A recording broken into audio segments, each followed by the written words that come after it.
Thank you for joining us today. We have another exciting guest joining us for today's program. Welcome to the Tech and Space Leader Show, where we learn lessons from leaders of the next frontier.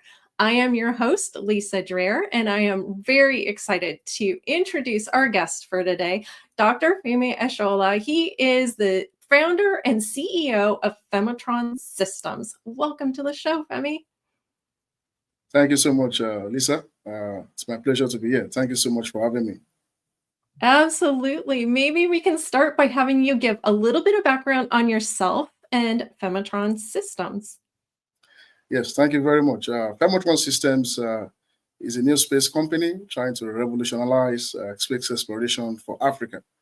I am the founder and CEO of the company. We have locations in Japan, in Florida, and also in Lagos, in Nigeria. We are looking to expand to other regions in Africa, Southern Africa, as well as Eastern Africa. We're making plans towards that as we speak. I'm very happy to be surrounded by, astute professionals. We have the likes of Dr. Robert Tu, who is the chair of our advisory board. Is leading the charge with executive and top level communications with our clients in Africa and other regions. Mr. Leslie Giscombe is is the president and chief business officer of the company in the US, and we have Mr. Muto Noroji, who is in charge of the affairs of the company in Japan. Phemotron Systems is bringing in AI technology into small satellite, and we are utilizing a low-cost, high-performance platform to revolutionize new space exploration for emerging African space explorers. Amazing. How did you come to found Phemotron Systems? Well, actually, Phemotron Systems has been around for a couple of years. We started out as an infrastructural, product development company in Nigeria a couple of years back. But over the years, having been opportune to work and study in several countries, France. Actually, I'm fortunate enough to have worked and studied in all the continents of the world, and all of these have all been in the space industry. I'm very fortunate. I give all thanks to God and all the opportunities provided to me by several scholarship foundations, to be able to have all these opportunities. So now, having gotten a lot of experience in the global space industry, I decided now is the time, to be able to, solve a meaningful problem in Africa, by, bringing in satellite applications and, satellite integration capabilities into the African continent. Ah, very good. Well, congratulations on being recognized and winning the Satellite 2025 Startup Awards. That is wonderful, and what an accomplishment. What did that winning of the award mean to your organization? Yes, thank you. Being declared the Startup Space Competition winner at Satellite 2025 is a monumental milestone for Phemotron Systems. It serves as a powerful validation of our vision and the hard work that our team has poured into developing these innovative solutions, which are critical, for the challenges we have in Africa, and other on the south regions of the world. Talk about South Asia, talk about South American countries. They have a similar, situation with African continent. I have to give kudos to the company leadership, Mr. Muto Noroji. He has, given a lot of effort in developing the company in Japan together with myself. Mr. Leslie Giscombe, Dr. Roland Robotu, Mr. Todd Johansson, who was vice president in the US, and other, officers who, work tirelessly to make all of these things happen. As you can see, we have locations all around the world, right? It's not easy to achieve those kind of feats. It takes a lot of effort, a lot of resources, a lot of time, to be able to do all of this. And I'm grateful to, our leaders. This recognition, significantly boosts our visibility in the space industry. It opens doors to potential partnerships, collaborations, and investment that are crucial as we, move forward to building and launching our AI Mother Box 1 satellite. In terms of scaling our operations, it's also helping. The win amplifies our messages, and it also underscores the importance of the work we are doing in bridging the digital divide and fostering socio-economic growth through the use of space technology in Africa. Right, right. And maybe you can expand upon that. So the organization's tagline, I saw was space solutions for Earth problems. Can you elaborate on that? Yes. So space used to be the sole domain of technology demonstrations, right? The power, demonstration of power, technological power between the top countries, USA and USSR back in the day. But now space has become something that is necessary, for our everyday life on Earth. Okay, we use space, for navigation. We use space for communication. The GPS, that you have, receiver on your phone cannot work without a GPS satellite, in space. Okay, everybody use Google Map almost on daily basis. You watch television stations, you watch, movies, that are being streamed via the internet or any other platform. Satellites are enabling all these, functionalities. Telemedicine, agriculture, and all other industries that you have out there. All of these are being enabled by space and satellite technology. If you look at how space has impacted human life, it's significant. But if you look at Africa, how Africa is performing, compared to other regions, you see that there is a large, a large divide. There's a lopsided, kind of, application of space technology in Africa. You have several mineral resources in Africa, that can be managed by, making an effective use of space technology. Conflicts, the border conflicts that we have can also be attributed to some of this lack of access to some of these advanced tools, that can easily help the government, to be able to, make effective use of their resources and so on. The list goes on and on. So we are saying that we can make an effective use of space technology, to help development in Africa. That is wonderful. And I think we forget how just integral the satellite and space industry is to our daily lives. It's invisible to us, right? That's right. So yeah, and I think we take it for granted that it's just going to be there and it's always there and it's always accessible. So I think it's really important that you're making that distinction between what we might experience in, say, the US and what people experience in Africa. So, can you talk about the AI Motherbox One? And it's kind of the centerpiece to your platform. Can you talk a little bit about it? Yes. So the AI Motherbox One is the name of our flagship space mission, and it's involved three satellites, two of you CubeSat and two additional 3U CubeSats that are going to be launched together on a single rocket. And the way they are going to be launched, the three of them will be assembled together, mated together. The 12U will serve as a mothership, that carries the two 3U CubeSats.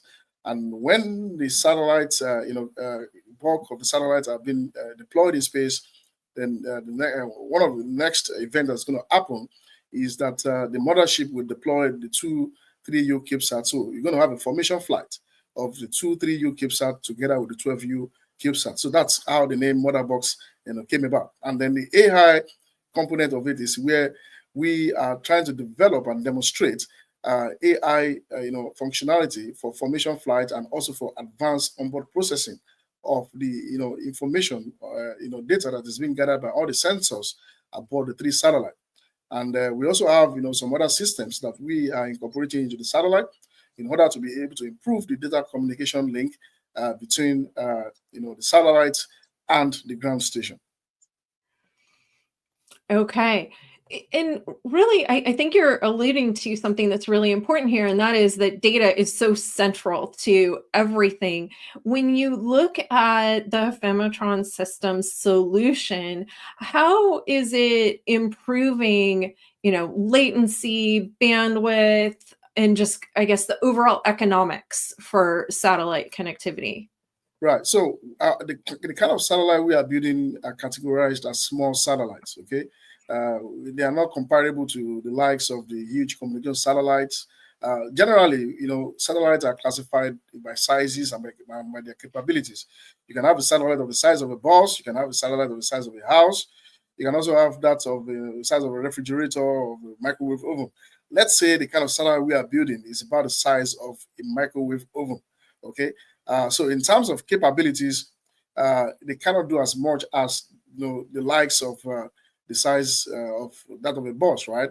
So, but then African countries, as we know, cannot afford, those kind of huge satellite that cost several hundreds of millions of dollars. Okay, even if they can afford one, they cannot afford, a replacement immediate. Okay, they cannot afford a fleet of them. So, but they can afford the smaller ones of the size of, a microwave oven, right? So we are saying that if you can have multiple of, satellites of the size of a microwave oven, multiple of them, form, in a formation flight, then you can actually more or less replicate, the functionalities of a big satellite, of one big satellite. So you can, with incremental amount of money, you can more or less achieve 70% of what a bigger satellite can do for you.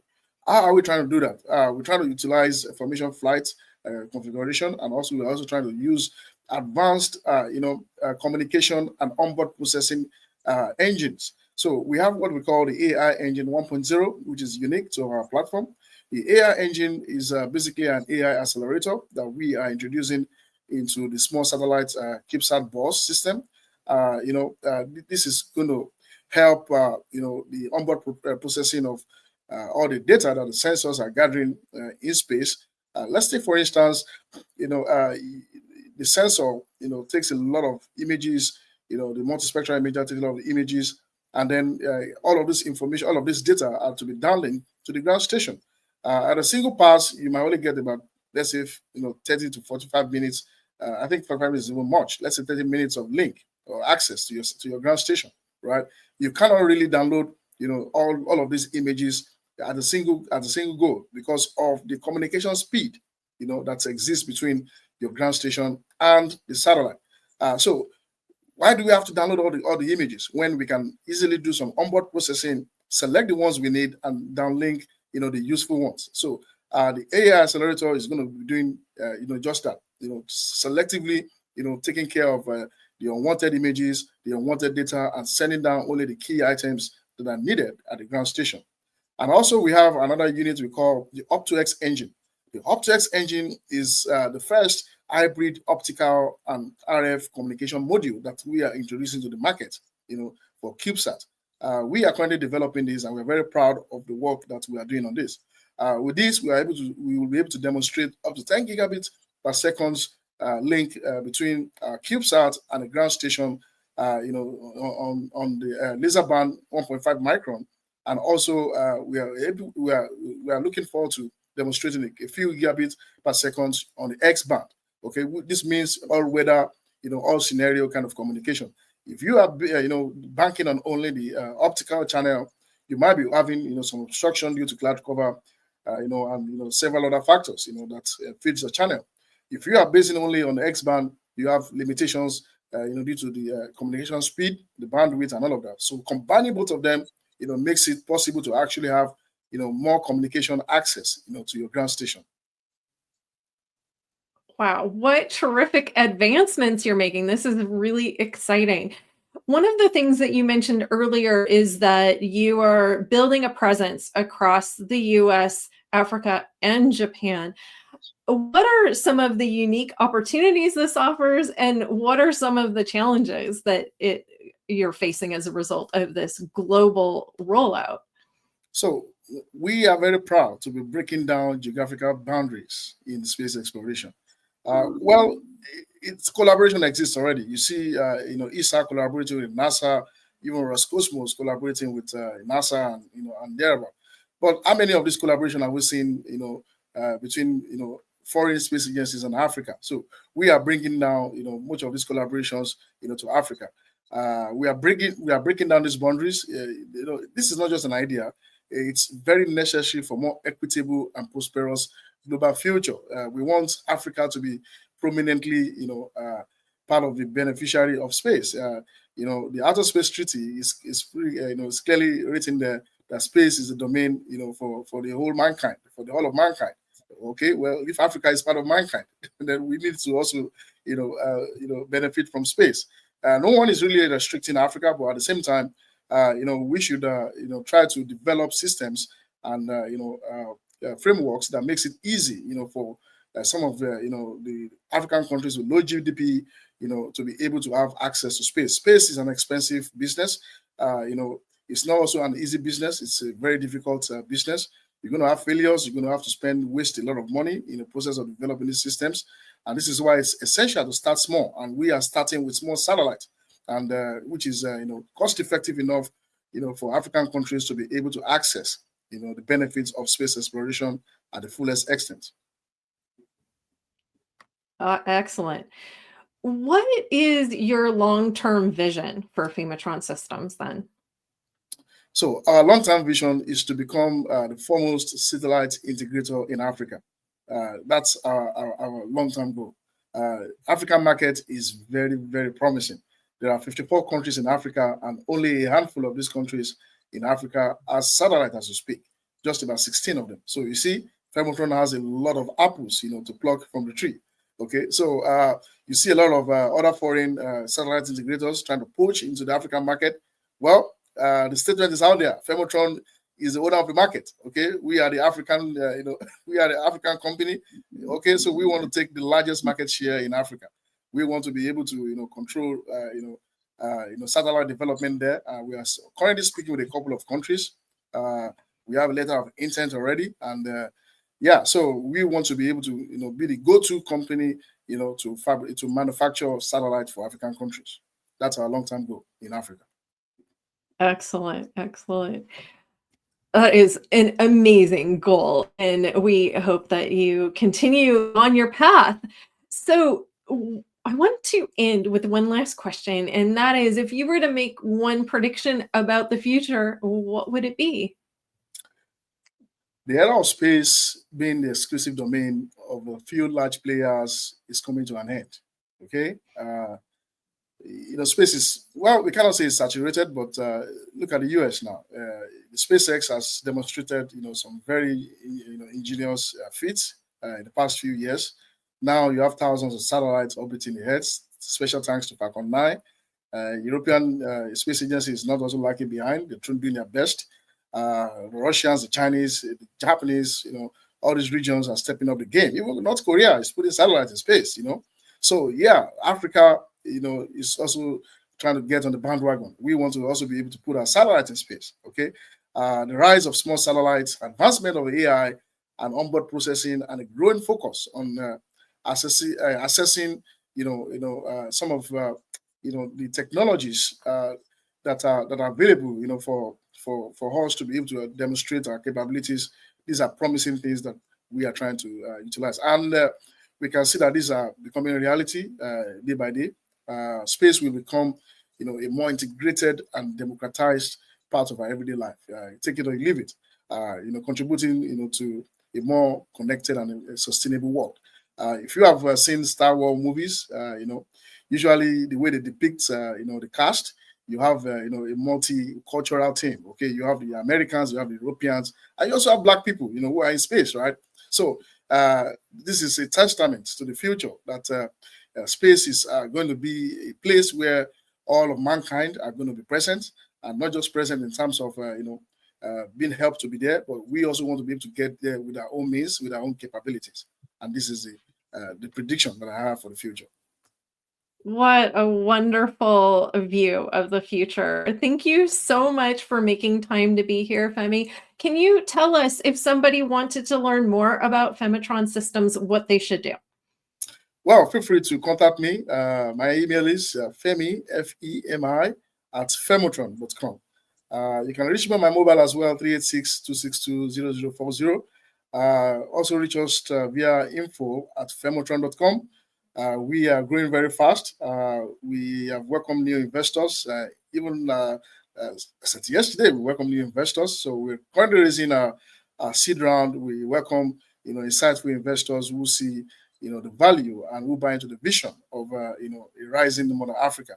We are genuinely solving real problems in Africa. We want to change the narrative of Africa being viewed from the lens of incapable continent. We want to change the narrative of Africa being seen as as a dumping ground of technologies. We want to be able to be part of our future. We want to orchestrate, we want to create our own future with our own hands. And African youth are stepping up to the game, being led, ably by Phemotron Systems. Fantastic. Thank you again for making time to be here today. We really appreciate it. And congratulations again on your win at Satellite for the startup program. So congratulations on that. Thank you so much, Lisa Dreher, for having me. It's a pleasure to be on your show. Absolutely, our pleasure. And I do want to take a moment to thank GuideForce for hosting these sessions. To learn more about GuideForce, you can visit guideforce.com. And we'll see you next time on the Tech and Space Leaders Show.